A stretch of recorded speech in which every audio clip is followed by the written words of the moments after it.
bike shops not to go to. No, I'm just kidding. Worst bike shops in Seattle? No, I'm just kidding. We're sarcastic here too. Just a little bit. Probably be laughing harder if I didn't spend the past 6 hours trying to get my bike going. I gotta say, man, your attitude is pretty great considering I know the frustration of what you just went through, man. And you're hanging in there for sure.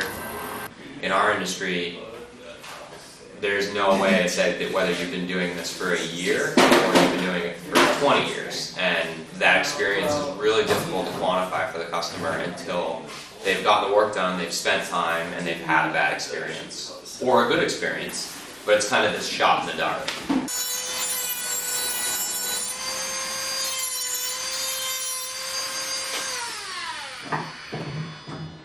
Like on the mechanical spectrum with cars, most people have a pretty good idea of an expectation, whether you're into cars or not. So, like if you're walking down the street and you saw a 90-year-old woman and you said, hey, I have a Ferrari, should I bring it to Jiffy Lube? She would say no, because that expectation is completely leveled across the general public.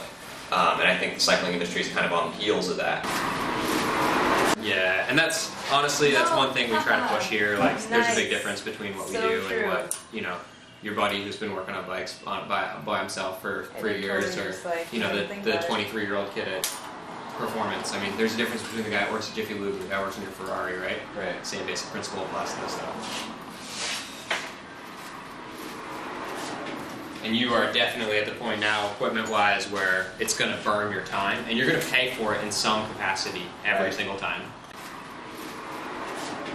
A carbon handlebar and stem, maybe 10 years ago, was really a pretty niche market for a high-end cyclist that was accepting a certain amount of cost of maintenance and kind of setup issues and things like that. Now you can see that on a $1,000 road bike that your average person at your average shop is going to buy. So the quality level of mechanical work has not gone up congruently with the quality of the products coming down in price point.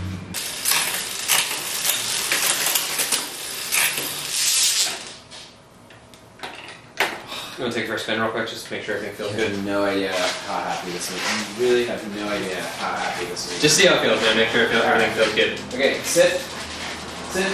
But for like the photo printing website, like, what do you do? Pretty cool niche. Yeah. So just like a Polka dot jersey, this is Matt.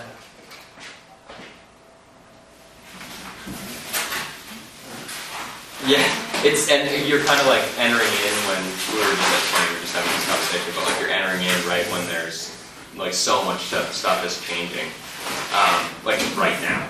It's kind of got in a good time. Like the adjustment counts here are like ovalized, so you can going forward, so they're the most arrow. Oh, that makes sense. Like you want the cone to face. Yeah. No, wait. This. Oh my gosh. So that's ovalized. So that's the adjustment for your hub. But when you put the wheel on, they say That's interesting. get it going forward, so then it's arrow. Good tip. That's how they made it. Like, they These made little it things like matter. that. I can't believe wheels themselves, like, I don't know. It's pretty insane how much force that wheel takes. I mean, I just felt like, and I was Big difference. probably going 28 miles per hour faster. We're actually putting the bottle cages on that guy. That's bird cages. That's Birdcage, guys. Yeah. Woo! He is. We all like identified him immediately. Everything's chromed out on it, so, So it's gonna be that's- so perfect. That guy has a custom bike for every day of the week for 2 weeks straight. Are you serious? Yeah, and when I say custom bike, I mean this is probably the worst one he has. I biked for a long time, for years and years, and hated it. And it wasn't, I think it was Christmas, my fiance at the time bought me this bike. And it was like, wow, this is like so much better than the piece of whatever I was driving. Suddenly I was a biker. Yeah, and it changed your experience so that you were having a way better time doing the same thing. So it's substantive in my opinion. Yeah, absolutely. I think you're spot on with that shit, for sure, man. I think that experience, making sure that the person you're talking to is qualified enough to understand what you want out of cycling, and then pulling the equipment and working with you enough to make sure that your experience on the bike is as good as it can be out of the gate. If you have a bad experience with anything, it's harder to want to do it. If you want to like cycling and you come in and someone really takes the time with you and figures out what you need and what you want and really listens to you, and then gives you a great experience for the first time, you have a way better chance of creating a lifetime cyclist with that person. Dude, I remember. I absolutely remember that. Didn't you come in with your fiance or Yeah, with my wife. your wife at the time? Yeah, Okay, and then awesome. we sold Man. her Jameis. Yes, I do remember. What's your name again? Jacob. Yeah. Nah, right? Yeah, good to see you again, man. Are you still on it? Or you get something new? Like racing, and I got a carbon, and Dude, so actually, I did good. yeah, Dude, that's awesome, man. like 50 Well, pounds it's like down. if you were- You got all arrow, beard off now.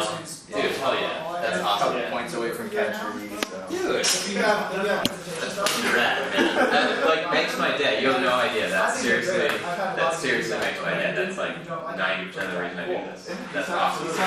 That's awesome, man. So what do you ride, man? Let's take a look. Sure. You got the fancy carbon. Yeah. You get a Focus? Yeah. Dude, you're like addicted. Cycling's starting to shuffle itself towards that. People are using bikes as transportation and they're spending $2,000 on one, but it doesn't necessarily mean they're into bikes. They just need it to do what they want to do. And sometimes it can be a vehicle to be into bikes, and sometimes it just stays as that one role in their life. But I think finding a shop that's appropriate for what you do is really important, and it's our job as an industry to kind of cater to that and be in front of that market, because it does everybody a service. Again, just kind of making that transparent for the customer, so knowing that a high-end store is a little more capable as far as equipment and competency, and knowing when to save a little bit of money for a bike that maybe isn't as expensive, and just kind of creating that culture and making it super easy for the general public to have the right expectation for mechanical work and expenses and things like that to go along with the theme of the quality of bike they have. We need the customer's expectation to go up, but to do that, I think our industry needs to kind of push and make sure that that ability level is a little more transparent. So I think there's a lot of really good shops in the Seattle area, and I think it would be a service to all of us to kind of create that unbiased governing body and kind of have a really standard set of minimums that we accept mechanically. You know, like knowing what a torque setting is and things like that. So I think really adhering to the design specs and kind of the mechanical procedures that are needed for a higher end piece of equipment is getting more and more important, because if you don't now, you're basically taking the customer's life in your hands. You know, if you over torque a stem bolt now, which is super easy to do, you're going to break a bar eventually, and it's going to happen while someone's riding 30 miles an hour down a road. I don't think we need to wait for that to happen to get in front of that. Do you think you'll be in decently early? I'll be in at 8 a.m. tomorrow because I got a jet at like 11:30. Sick. No, because then we can get that. Hi, darling. Good to see you. Bye guys. Weekends are probably your work week and vice versa. Yeah, I mean, I'm a small business owner. It's all my work week. I mean, until there's enough money in the bank account where we have months taken care of, Yeah. it can all go away in a day. Yeah. So, That's good, it's mature. yeah, it's my attitude isn't always this good, but I try to maintain the best I can. Yeah, honestly, I get to do what I love every day, so I really can't do different about anything. Not to mention, nobody held a gun in my head to do this, so. You were too serious, Matt. Too serious? You want me to be more jovial? Well, I don't know how. I'm just kind of an intense dude from New Jersey. I'm an intense dude. From New Jersey? Yeah, you gotta put the Jersey in there, because then people are like, oh yeah. oh.